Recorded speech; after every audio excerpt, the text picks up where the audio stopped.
আমি বলবো যে ওয়ান টাইম ওষুধ ধরেন ভায়াগ্রা, ইডেগ্রা, প্রলং, সাস্টেন, ইন্টিমেট, হ্যাঁ, ইডিস্টা, এরকম আগ্রা, এরকম বহুত ওষুধ বাংলাদেশে পাওয়া যায়, যেগুলা আপনি সেবন করতে পারেন অবশ্যই ডাক্তারের পরামর্শ নিয়ে।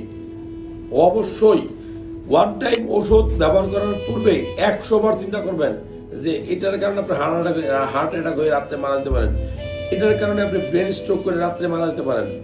যারা যে সকল বোনেরা আমার ভিডিও দেখছেন, অনেক মানুষ আছে, লাইলি খাতুন, কোহিনুর আপা, সাজেদা বেগম, এরকম অনেকেই, হীরামানি পান্না আপুর ছবি দেখা যাচ্ছে।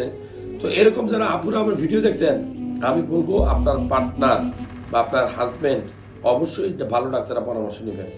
যদি এরকম ত্রুটি থাকে, দোষ ত্রুটি থাকে, ওয়ান টাইম ওষুধ, কবিরাজি, হালুয়া, বিভিন্ন ফাইল, অনলাইন থেকে ওষুধ কিনে খাবেন না প্লিজ, আমার পরামর্শ।